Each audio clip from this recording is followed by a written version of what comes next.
Hello, എല്ലാവർക്കും നമ്മുടെ അനൽഗസ് കിച്ചണിലേക്ക് സ്വാഗതം. അപ്പോൾ ഇന്ന് ഞാൻ വന്നിട്ടുള്ളത് ഒരു മിച്ചറിൻ്റെ റെസിപ്പി ആയിട്ടാണ്. അപ്പോൾ എല്ലാവരും ഇത് ട്രൈ ചെയ്ത് നോക്കണം. അതിന് മുന്നേ നമ്മുടെ വീഡിയോ ആദ്യമായിട്ടാണ് കാണുന്നതെങ്കിൽ എല്ലാവരും ഒന്ന് സബ്സ്ക്രൈബ് ചെയ്ത് തൊട്ടടുത്തുള്ള ആ ബെല്ലൈക്കനും കൂടെ ഒന്ന് ക്ലിക്ക് ചെയ്യണം. അപ്പോൾ നമുക്ക് മിച്ചർ എങ്ങനെ ഉണ്ടാക്കണമെന്ന് നോക്കാം.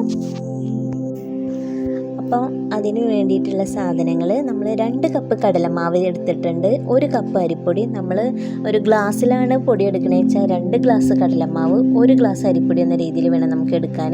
പിന്നെ 3-4 അല്ലി കറിവേപ്പില, കുറച്ച് വറ്റൽമുളക്, 3-4 അല്ലി വെളുത്തുള്ളി തൊലിയോട് കൂടിയിട്ടുള്ളത്, 1 ടേബിൾ സ്പൂൺ കായം, 3-4 ടീസ്പൂൺ പൊട്ടുകടല, 3 ടേബിൾ സ്പൂൺ കടല, 2 ടേബിൾ സ്പൂൺ മുളക് പൊടി, 1/4 ടീസ്പൂൺ മഞ്ഞൾപ്പൊടി, 1 ടേബിൾ സ്പൂൺ പഞ്ചസാര, പിന്നെ ആവശ്യത്തിനുള്ള ഉപ്പും, പിന്നെ കുറച്ച് വെള്ളം, നമുക്ക് ഫ്രൈ ചെയ്യാനുള്ള ഓയിൽ വേണം നമുക്കിതിന് വേണ്ടത്.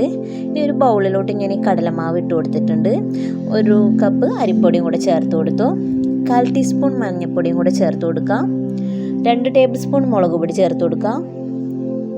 ആവശ്യത്തിനുള്ള ഉപ്പും കൂടെ ചേർത്തിട്ട്, ഉപ്പും 1 ടേബിൾ സ്പൂൺ പഞ്ചസാരയും 1 ടേബിൾ സ്പൂൺ കായത്തിൻ്റെ പൊടിയും ചേർത്തിട്ട് ഇത് നന്നായിട്ട് മിക്സ് ചെയ്തെടുക്കാം.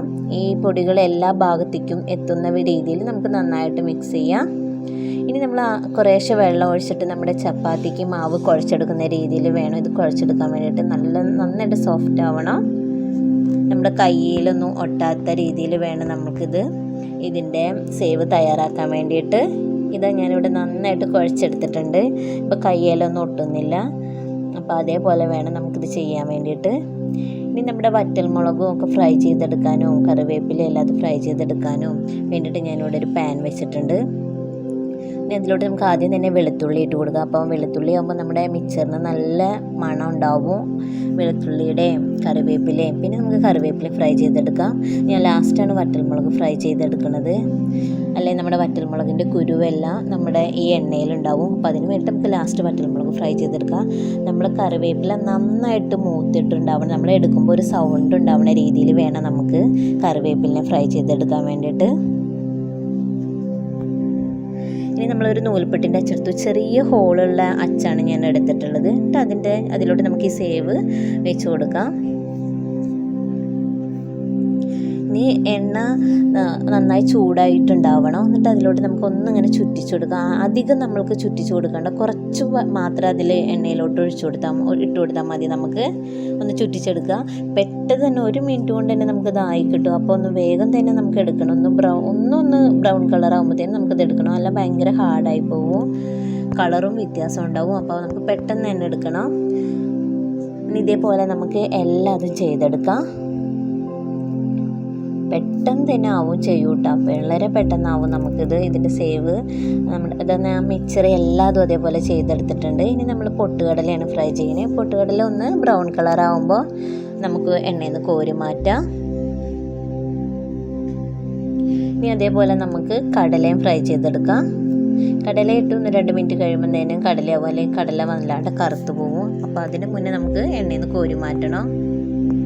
ഇനി നമ്മൾ വറ്റൽമുളക് ഇതിലോട്ട് ഇട്ടിട്ട് ഫ്രൈ ചെയ്തെടുക്കുന്നുണ്ട്.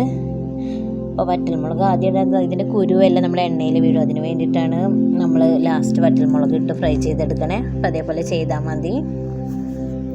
ഇനി നമ്മുടെ ബൂന്തിക്ക് വേണ്ടിയിട്ട് നമ്മൾ അതിൽ നിന്ന് കുറച്ച് മാവ് മാറ്റി വെച്ചിട്ടുണ്ടായിരുന്നു. പിന്നെ 1 ടേബിൾ സ്പൂൺ കടലപ്പൊടിയും കൂടെ ചേർത്ത് നമ്മൾ അതിലേക്ക് കുറച്ച് വെള്ളം ചേർത്ത് നമ്മളുടെ ദോശമാവിൻ്റെ പരുവത്തിൽ വേണം നമുക്ക് ബൂന്തിയുടെ മാവ് റെഡിയാക്കാൻ വേണ്ടിയിട്ട്. ഇപ്പോൾ ഇതിലോട്ട് ഒരു പിഞ്ച് കായത്തിൻ്റെ പൊടിയും കുറച്ച് മഞ്ഞൾപ്പൊടിയും കുറച്ച് മുളക് പൊടിയും കൂടെ ചേർത്തിട്ട്, എരിവിനനുസരിച്ച് മുളക് പൊടി ചേർക്കാം കേട്ടോ. എന്നിട്ടാണ് നമ്മൾ ബാറ്റർ തയ്യാറാക്കിയിട്ടുള്ളത്. നമ്മളൊരു അരിപ്പത്തട്ട് വെച്ചിട്ട് അതിലോട്ട് മാവൊഴിച്ച് ഒന്നിങ്ങനെ ചുറ്റിച്ചു കൊടുക്കുക, എല്ലാ ഭാഗത്തേക്കും എത്തുന്ന പോലെ. അപ്പോൾ ഷേപ്പുകളൊന്നും ഇല്ലെങ്കിൽ കുഴപ്പമൊന്നുമില്ല. നമ്മുടെ മിക്സറിൻ്റെ ഉള്ളിലെ ഈ ബൂന്തിക്ക് പല ഷേപ്പായിട്ട് നമ്മൾ കാണാറുണ്ട്. അപ്പോൾ അതൊന്നും നോക്കണ്ട. നമ്മൾ ഇതേപോലെ എല്ലാതും നമുക്ക് ചെയ്തെടുക്കാം.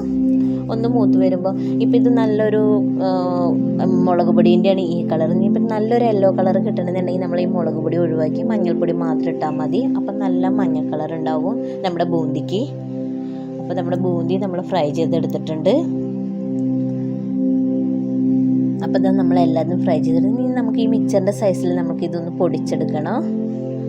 ഇതാ ഞാനിവിടെ പൊടിച്ചെടുത്തിട്ടുണ്ട്. ആ വീഡിയോ ഓണായി ഉണ്ടായിരുന്നില്ല. ഇനി നമ്മൾ അതിലോട്ട് നമ്മൾ ഫ്രൈ ചെയ്തെടുത്ത് വെച്ചിട്ടുള്ള കറിവേപ്പിലയും വെളുത്തുള്ളിയും പൊട്ടുകടലയും കടലയും എല്ലാം നമുക്ക് ചേർത്ത് കൊടുക്കാം.